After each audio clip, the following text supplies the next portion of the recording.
Hey guys, thanks for stopping by. If you like my video, please like and subscribe. Also check me out on Twitch as Floyd Mason. Hello. It has been a long time coming, but welcome back, Power fans.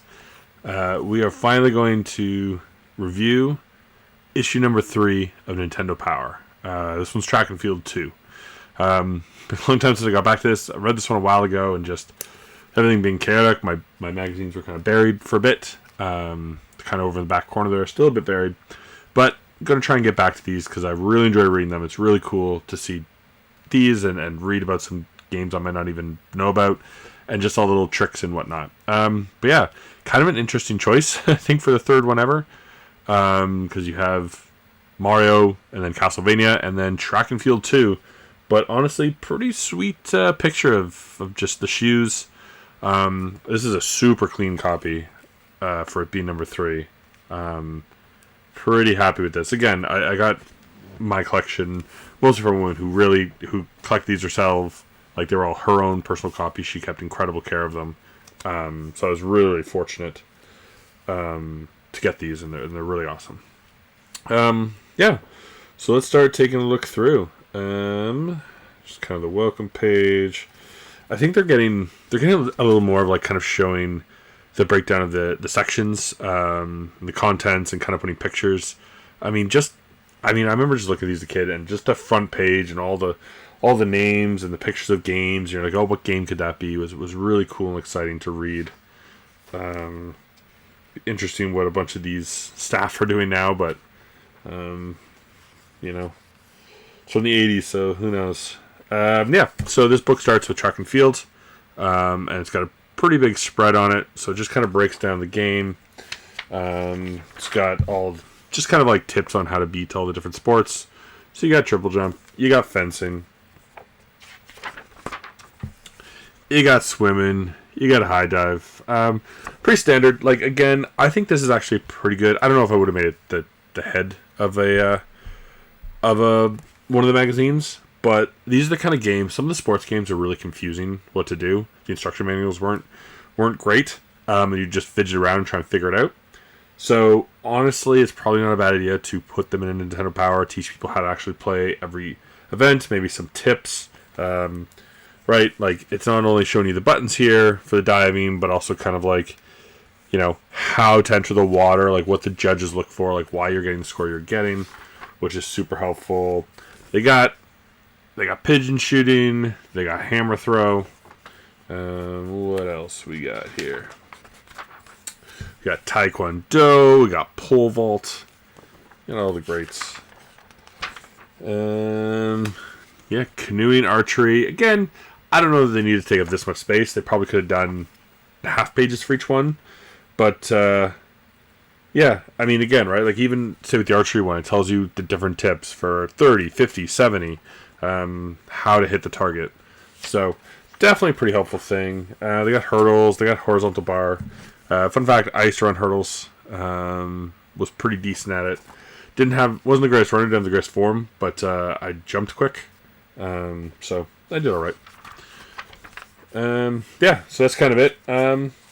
Again, a little funny to be like the main one first in the book, but the pictures are really cool. Like, having kind of all the sports. I'm sure the tips are super helpful to actually play the game well. And again, it might have just been one of those games that at the time, like, I don't know this for sure, maybe it was selling well, but people were getting frustrated. I feel like games like this, again, like, the Nintendo seemed to reach a very wide audience. Like, adults played it, everyone played it.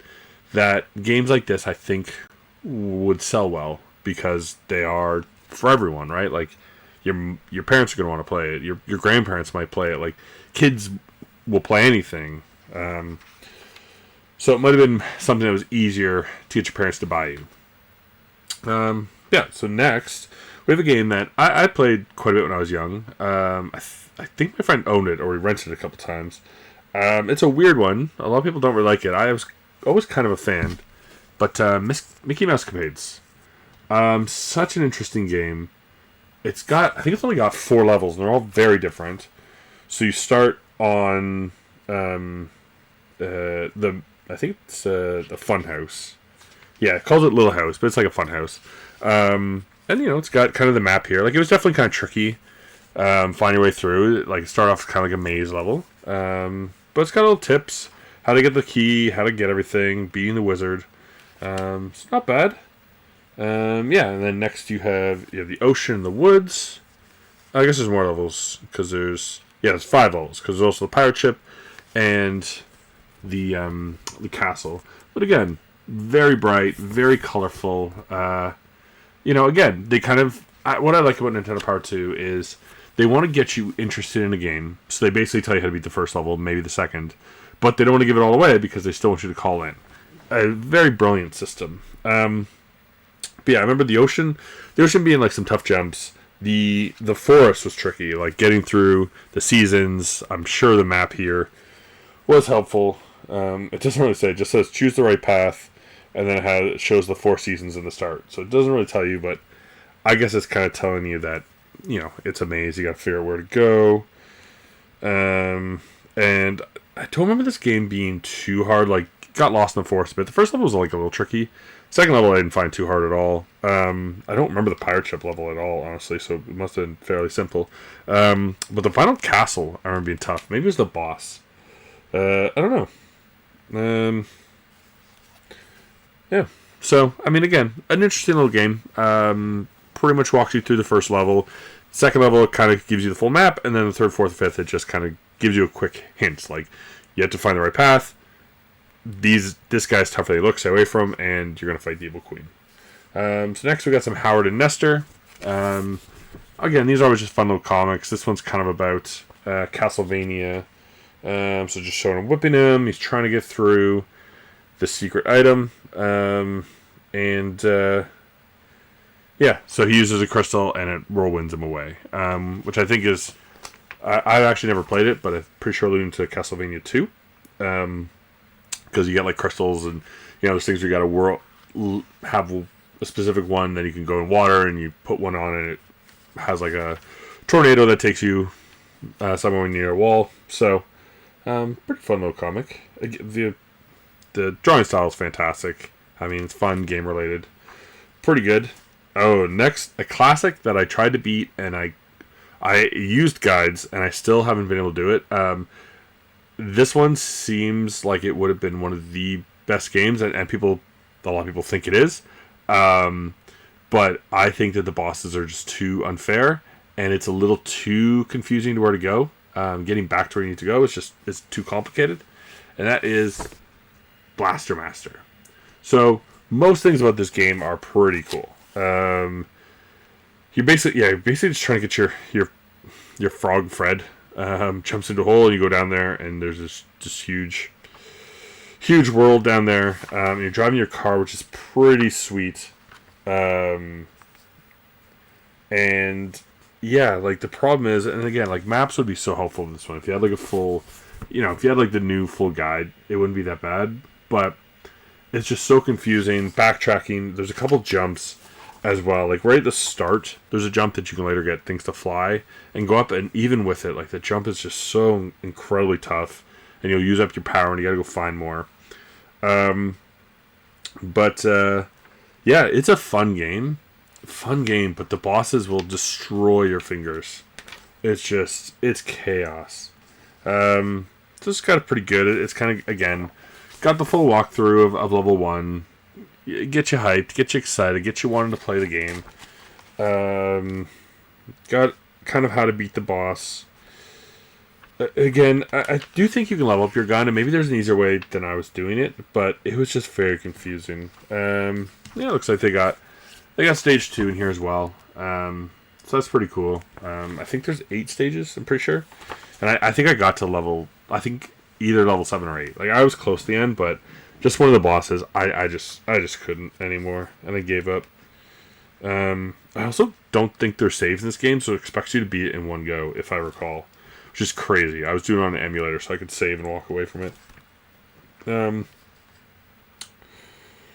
This is actually super helpful. I mean, it doesn't tell you exactly, but it has a map of where you can get to each area from which area. Which is incredibly tricky when you're actually playing the game. So again, you kind of start in stage 1, and you can go to stage 2, and then forward to stage 3. So you kind of go a little hard to see here, but you go stage 1, stage 2, stage 3, and then you have to go back to stage 1 to get to stage 4, and then you go forward in stage 4 to get 5, and forward from 5 to get 6, but then you have to go all the way back to 2 to get to 7, and then into 3 to get to 8. So, very confusing, but this is kind of helpful. At least you'll know which area you look in. And it has a pretty sweet poster in this one, Blaster Master. This would have been a cool one to have on the wall. Sweet ride. Very, very cool. Again, absolutely perfect. And kind of on the back of it, it's just got some cool merch. I would have killed to have this as a kid. You got the slumber bag. I think I had one like it, but not an official one probably. You got the lunch pail. You got some game pack carriers, which are pretty cool. I actually have not a carrier, but kind of just a holder one. Official Nintendo had that one since I was a kid. Which is kind of same vein, just you don't carry it around.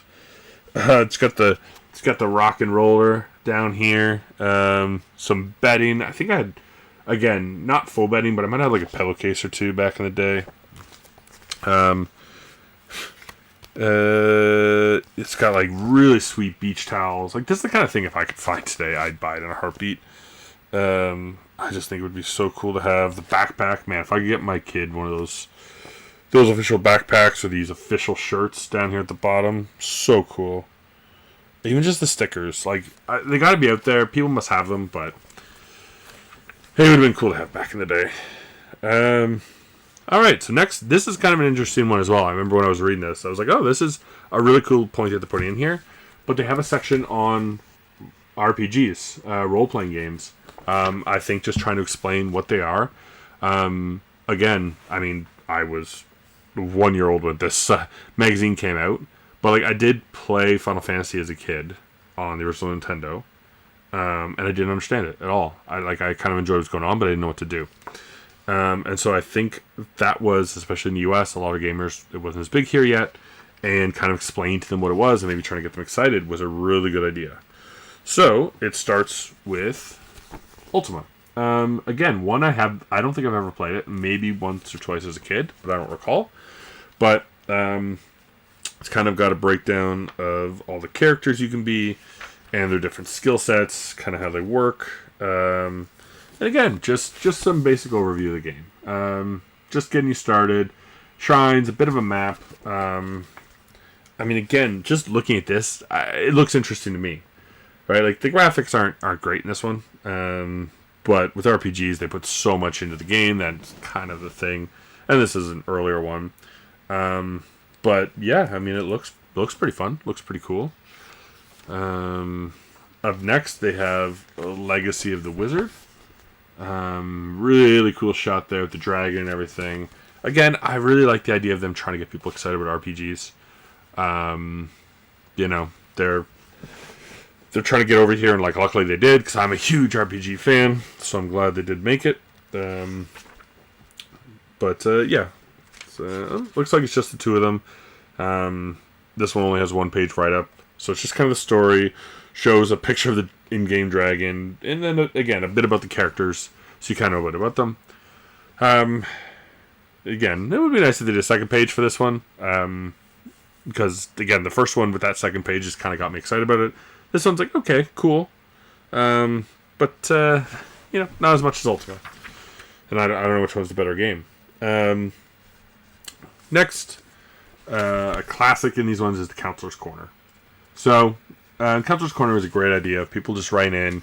I would hope they picked, if they had a bunch of people asking about one game, they go, okay, that game everyone's stuck in, like, let's throw them a bone, right? Like, you want people calling in, but if too many people are stuck in the same game, it's just going to frustrate them, and that game's going to tank.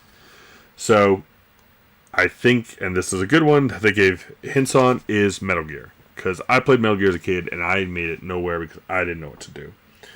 So, they're asking about star stuff, how to get through the maze zones. They also have a question on Rambo, how to do the Flying Fortress. What else they got? Double Dragon, beating Willy, just about how to fight better in it. Gauntlet, how do you continue, other tricks like that.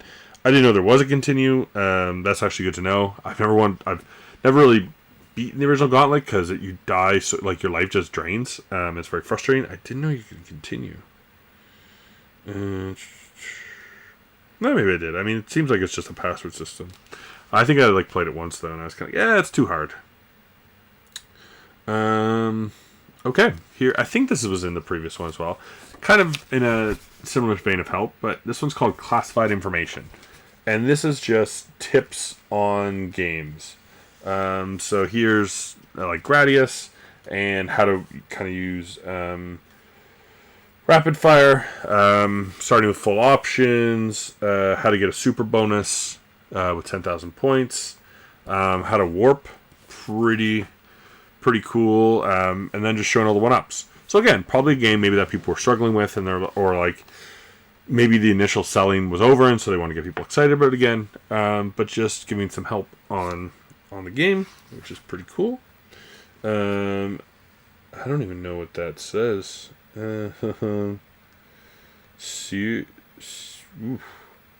Something cross. Cycross? Cycross. That, man, that is probably not easy to read, especially on here, but spelling of it's crazy. But they got Zanuck, they got Ikari Warriors 2, the ABBA, which of course Angry Video Game made famous. So I do that. Again, kind of cool. They actually, I didn't know this. They actually show you how to get to the Minus World in Super Mario Bros., which is pretty cool. I mean, again, I wonder if that's something. It must have been something that developers or, again, I'm sure at the time, the people who gave the tip lines had to play the hell out of these games. So yeah, these are all just a bunch of tips how to get started. Helpful. It's an ad disguised as a helpful thing. So it's just kind of showing the other controllers you can get and what they add. Again, they want to sell you the extra controllers. I actually do have the NES Advantage. I've never used it.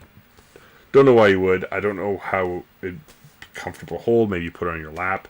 But it's the kind of controller. I think they're probably helpful for shooters, like space shoot 'em ups. But those I don't play them much, so wouldn't really appeal to me. So, actually, they kind of have something cool here. They have a breakdown of the different items. So joystick, the slow-mo function, the turbo function, and the cycloid, which is just kind of like a little trackball thing. But slow-mo, they're kind of like Metroid, can help you with that. Like, I don't know that I realized it had a slow-mo mode. Interesting.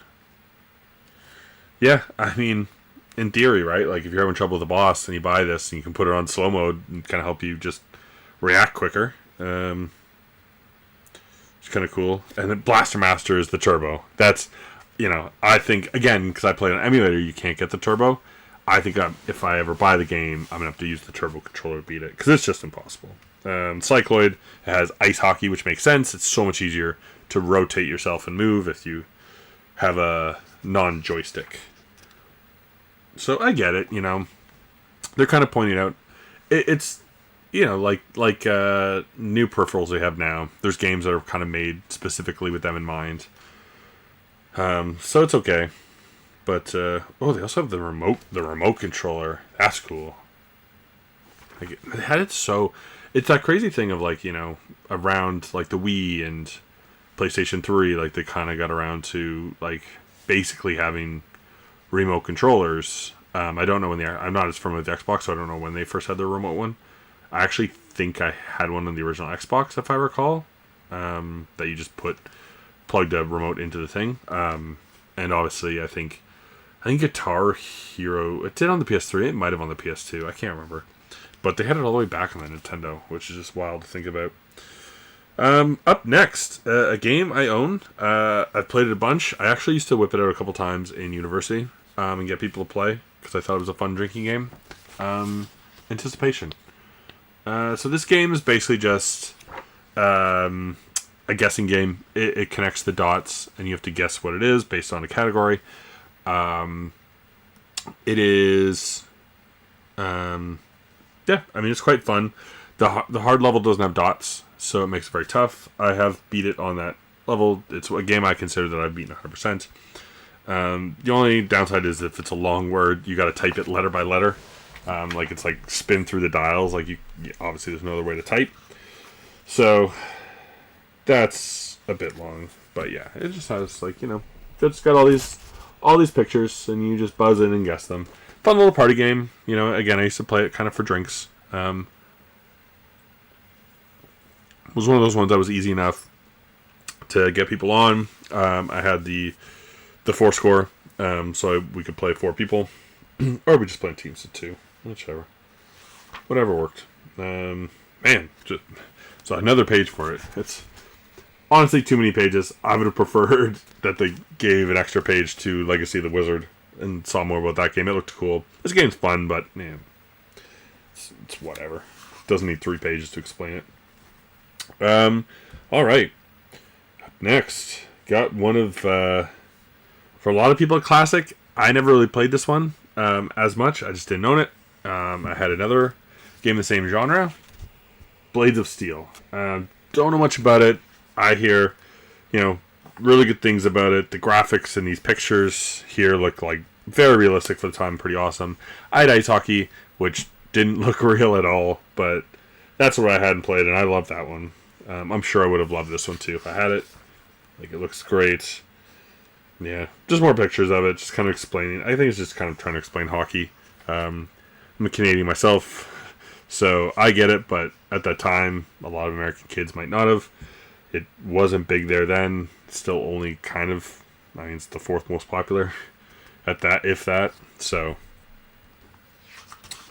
just kind of explaining it all. What is this one? Oh. Okay, so next up we have a game called Cobra Command, which I'm not familiar with. Just kind of got this cool diagram of a helicopter here. Just kind of explaining it, some of its dimensions. Again, just a bit of a walkthrough, showing stage 1, how to beat parts of the game, kind of explain stuff about it. It looks okay by the pictures. It doesn't super excite me. It looks like you're flying a helicopter around. Yeah, just 2 pages on it. One of those games I'd try, but I wouldn't have gone out of my way to try. And this one either. Racket Attack. Little tennis game. Kind of gives you all the characters at the bottom, and probably the exact, definite, description from the game. Teaches you how to take the shots, which again is helpful, right? Sometimes I think the instructions books weren't super helpful. And again, all these games are made by Nintendo, so other developers might have just been really lazy at kind of explaining their game, thinking that it was easy and people would figure it out. So, having that in here is helpful. What is this page? Insurance. Don't really know what this one is. It's a page called Video Shorts. I don't know what that's about. It's got Bubble Bobble, it's got Paperboy, it's got Ghostbusters. And, I'd be like, oh, is there movies about Bubble Bobble and Paperboy? But then one's Tecmo Baseball. I really don't think they made one about that.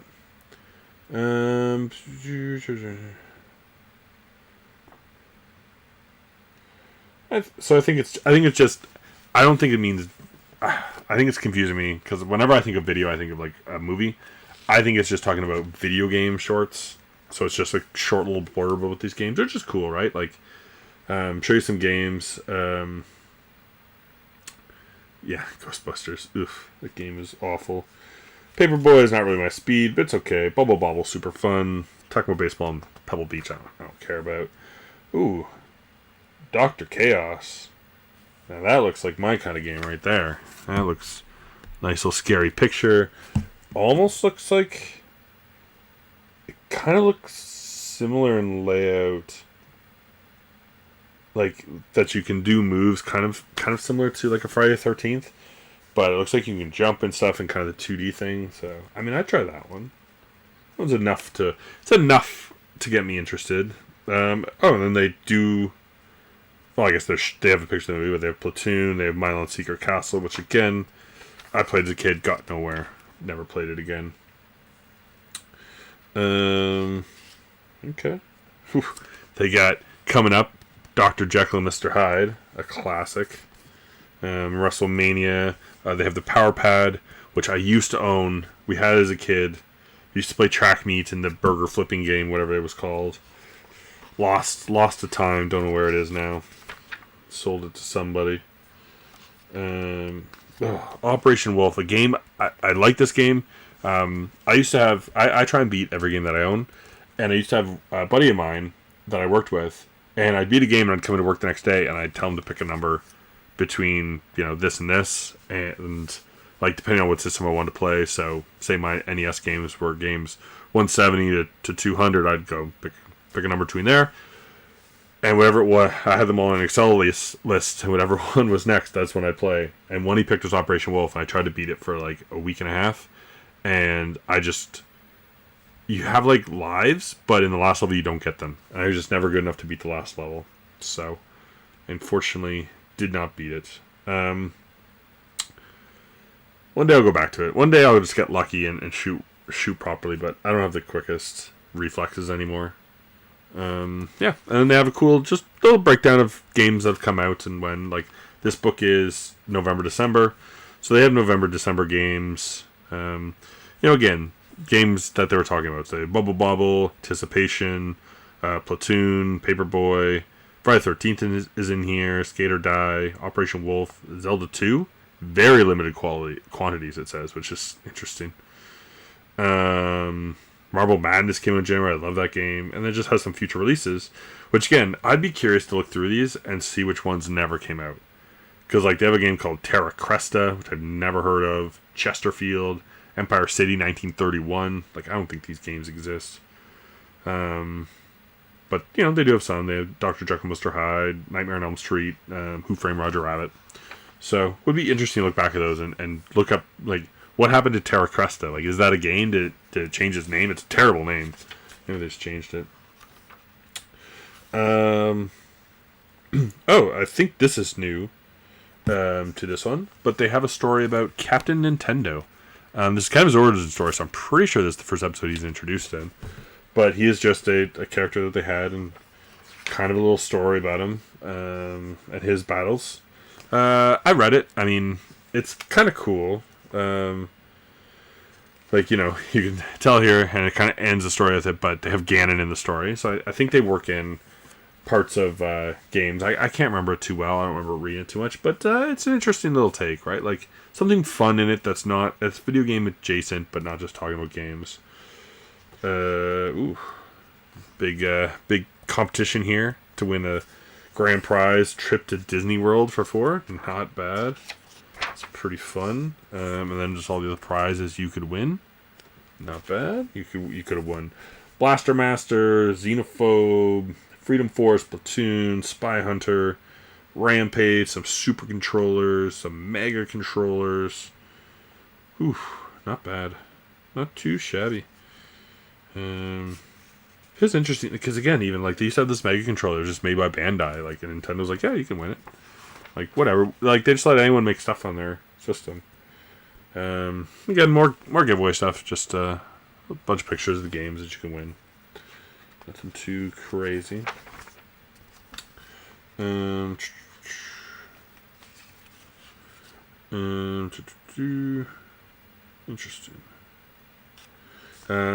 Just kind of talk. I think this is just some people's opinions. Probably people that worked for them. So they have something written up about woos, I guess. I don't know if that's the name of the game or not. Something about baseball. Gonna have a quiz over here to see what kind of gamer you are. I mean, again, when you're a kid, this is fun. I would have definitely done this quiz, and if I didn't get video game person, I would have gone back and changed some of my answers till I got it. Interesting. They have celebrity profile. They have Jay Leno. I mean, I used to like Jay as a kid. Got sick of him. Got sick of just talk shows as a whole. Just TV as a whole. It was just like you get to high school, university age, and you're going out at that time. So they're not on. You just come back and watch CSI Miami like I did. That was the way to go. So we have the mailbox as well. I don't remember any that stuck out to me on this one. Like people thanking them, this person thanking them for the guides. They're really helpful. Tricks to get your parents to let you play more. Huge write-up on how much they love ice hockey and how fun it is. What? How did that... What? So they were... Hold on. They were watching the Stanley Cup playoffs on television, saw a commercial for the game, and they had to have it. Oh my god. They saw a commercial, they had to have it, they couldn't find it, so they flew to Calgary, which is in Canada, to get it, and so the game ended up, because they had to travel to get it, cost them $2,200. Like, the game would come out eventually in your town, wherever you are. Like, what are you talking about? That's crazy. That is absolutely insane. Then there's somebody giving their tips on how to solve games that are hard. Make a map, have patience, play often, don't give up, take advantage of secrets. Not a bad list. Then we got the high scores. Again, you got to wonder how many of these are real. When we get to the 64, apparently my buddy once he once held a record in a game, which I'm not surprised about because he's a really good gamer. But I think back at this point, they might have been sending pictures in, but I'm sure some of them just said they got a certain score.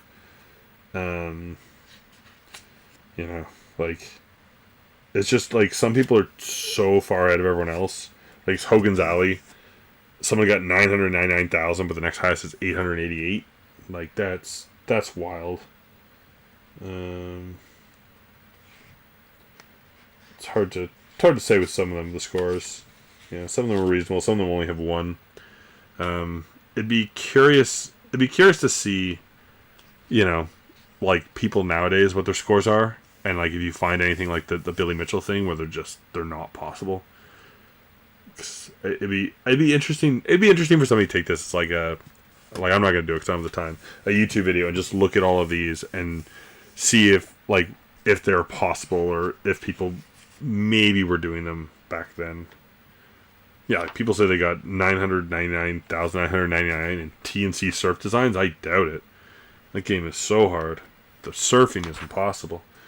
So then we just have a write-up on like power players. So people write in about somebody they know who's really good.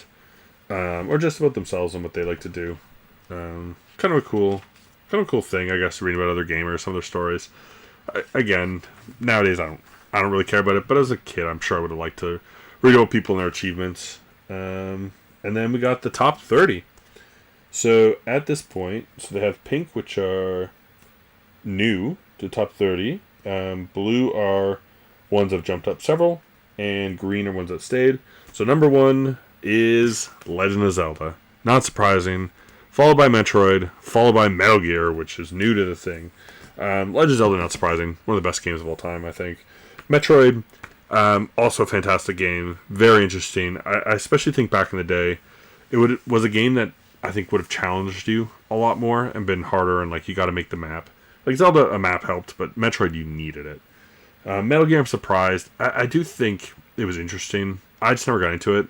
But again, it was kind of one where you had to trial stuff and figure it out, and you die and go back to the start. And so you have to remember that time, right? When you only had like one game and you wanted it to last for a while. Nowadays, I play a game, and honestly, if the game's okay and it takes me over 10 hours, I'm a little annoyed. Like I don't want stories to take over 10 hours. Like if it's fun, I'll go back and do all the other stuff, and I want the extra stuff to take me 20 hours. But I want the main story, if I just do it and don't get extras, to take me 6-7 hours. I think that's fair for a game. If I would have paid $70 at a time, so $10 an hour for my enjoyment, perfectly fine. I think people get a little crazy nowadays with like games are too much when you're buying a game for $80 and you get 40 hours out of it. Like, come on, it's well worth it. Go to a movie, it costs you $70 for an hour. so I don't get it.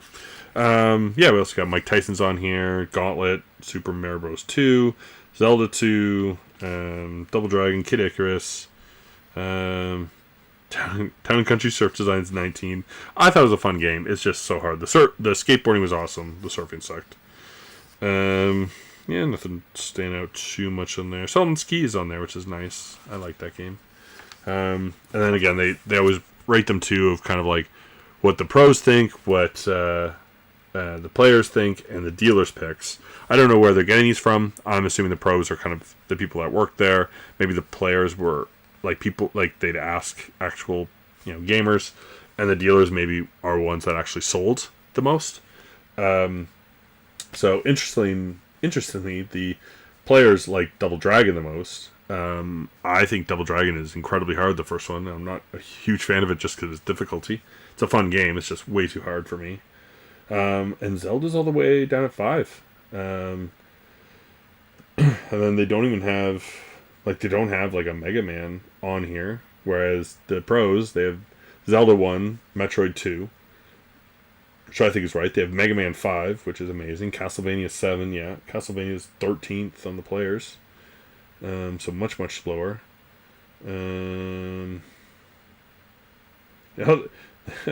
The pros have Clue Clue Land as 30. I love that game. I used to play it with my brother all the time when we were at my grandparents' house. And Dealers is just, it's always weird. Like, they have Gauntlet number 1. But again, Gauntlet was like a big arcade game, so people knew it. So yeah, that's kind of it. Kind of talks about the next game, which apparently is going to have Zelda 2, WrestleMania, and RoboCop. Which, I mean, I think getting Zelda in is smart. And then we just got some ads at the back. So, that's it. That is episode 3. Pretty solid, start to finish. I think it has a good blend of games in it. Again, I don't know, the Track and Field was the best one, but again, it might have been a big seller. I mean, this is November, December, so this is gearing people up for Christmas, and maybe they expect it to be a huge seller because it just has a broad audience. They wanted to make sure people knew how to play it. Maybe they wanted them to buy this guide as well to help them play it. I really like how it had the RPGs in it. I mean, they only had 2, but they even just had an explanation of what an RPG is, which is really cool. A lot of the little breakdowns of games kind of get you excited about it. There's at least 2 or 3 in here. Not only the RPGs, but I forget the other one that was in here that looked cool. Again, my mind is garbage, and I forget things immediately. I mean, at the time, it's just like, yeah, it's just selling you the stuff. But, like, looking back, I like to see all the things they had, like the slumber bag and the remote controller and the stickers. That's cool. It's cool nostalgia. Yeah, so again, very happy with this. Very clean copy. We will try to get to 4 sooner. I think I released episode 2 in, like, February. So it's been a couple months, but it's been a crazy summer. I'm trying to get back into these a bit, especially because I do not have my full computer set up down here, and I can't actually stream games live, because I only have 1 screen instead of 2. Thanks for watching. Please click to check out my other videos, like and subscribe, and come by Twitch under Floyd Mason to join my live streams.